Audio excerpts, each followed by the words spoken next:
Sean here from the amazing town of Hue Hin in Thailand. Today I'm going to give you the real talk. What's it really like in Hue Hin? Is it worth it? Should you come here? Plus 1 month living costs. Let's do it.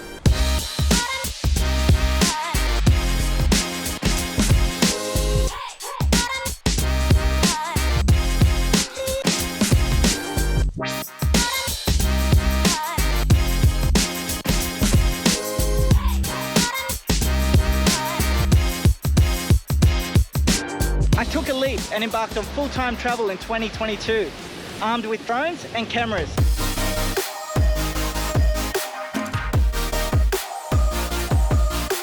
I share my adventures as I travel across Southeast Asia.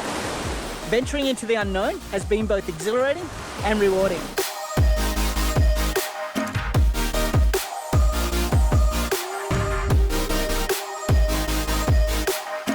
To me, Southeast Asia is a goldmine of experiences, rich in culture, amazing people, delicious food, and unforgettable adventures. And it's this very essence that I share with you.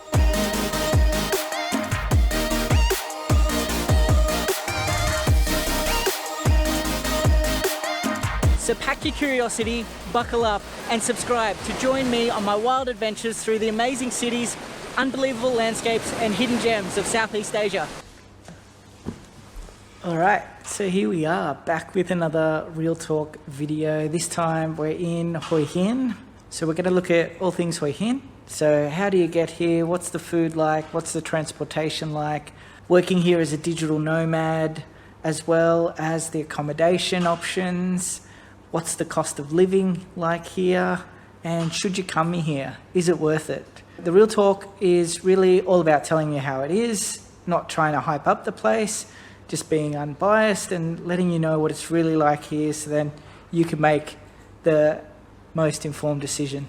All right, so starting off, how to get here. So Hue Hin does have an airport, so you can fly here from Bangkok, but it's only 2 to 3 hours drive. So by the time you get to the airport and then fly here and all of that, you probably can just drive it. So to get here, I ended up catching a bus from Ekamai.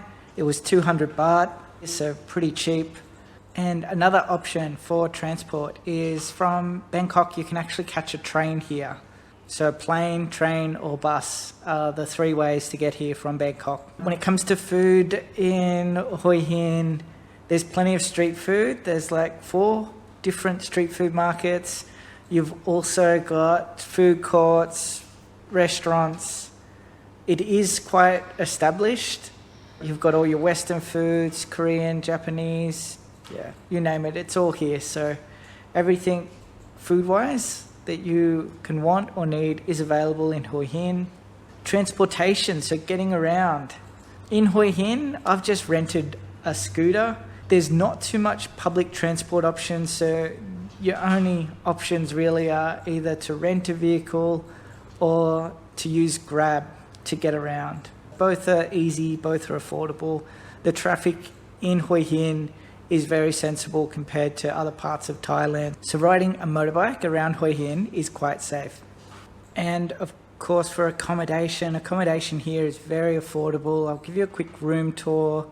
For accommodation here, it is an established part of Thailand, so you do have everything from your Hiltons, Sheratons, so your luxury stays, to plenty of local type resorts and hotels, and your long-term rent options, Airbnbs, hostels, all of that is available here. All right, so let's go, I'll show you the room tour.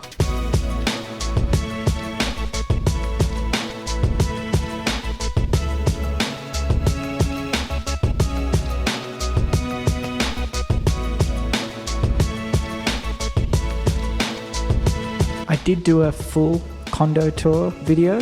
If you want to check it out, I'll pop the link up just at the top, and you can also find it in the description.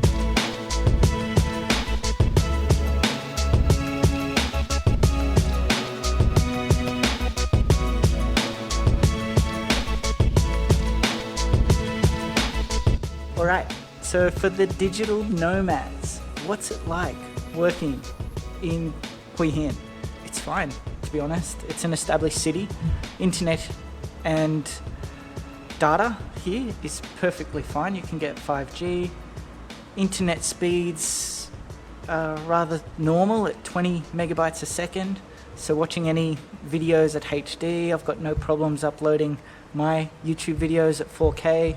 Yeah, that kind of thing is no problem. So for the activities in Hoi Hin, I did mention some in my beach video. So there's quite a few windsurfers around here. You can do jet skiing. The beach is pretty awesome. It's probably the main attraction here. You've got some water parks as well. So water slides, that kind of water adventure park. You've got a couple of those here. You can ride horses down the beach. There's Muay Thai events on. So you do have a few options. There's a few temples to visit as well. So there is a bit of culture here. You've got the Golden Buddha down the southern end of the beach here as well. So more on the culture, plenty of street food.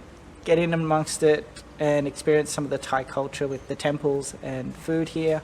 And for the nightlife, so if you are looking for nightlife, I wouldn't recommend Hoi Hin as a location to go to. Obviously, you've got those options. You've got Pattaya, Phuket, you've got Bangkok. If you're a nightlife person, Hoi Hin isn't probably the spot for you, but in saying that, they do have a nightlife here. They have bars and clubs that you can check out, but it's not really that kind of place.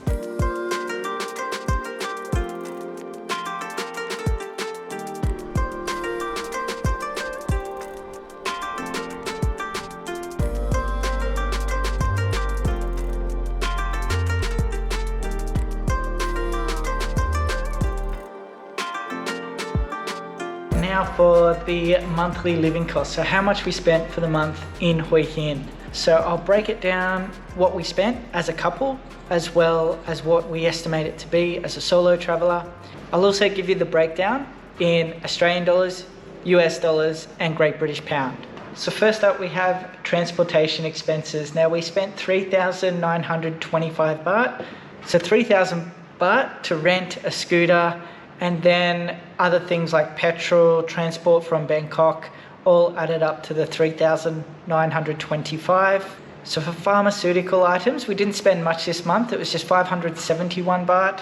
For grocery items, it was 6,046 baht, so a bit more than we normally spent, but I was getting muesli and yogurt for breakfast.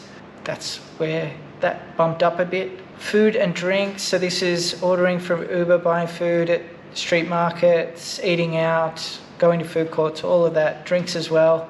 We spent 15,896 baht. Now activities, we didn't really do much. It was the hottest time of year here, so we only really went to the beach and that was free, and we stayed a lot in our apartment in air conditioning. Mobile phones, so I use AIS as my provider. We spent 200 baht per month each. And the accommodation, so we spent 12,900 baht for the place that we're staying in. So all up, it comes to 39,744 baht. We estimate the cost for a solo traveler to be 27,988 baht. So things that are not included in that cost, so I didn't factor in visa, as that can be different depending on what country you're from, and also travel insurance, that can be different as well. Now, if you are interested, I do use Safety Wings. I do have a link for them in the description below. So if you want to check them out, you can use them if you wish.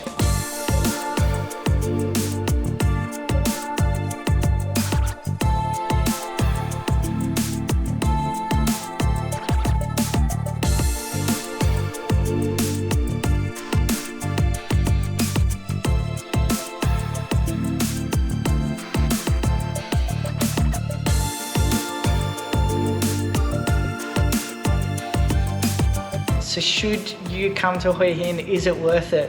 Hoi Hin is very relaxing. If you've seen the Hoi Hin beach video, it's a place where you can chill. There's not much of a nightlife. When it comes to the activities and things to do here, you've got quite a few temples that are quite nice. You've got the Golden Buddha. There's the National Park, Peranakan Cave as well. If you're looking to check that out, you've got windsurfing. You can ride horses down the beach.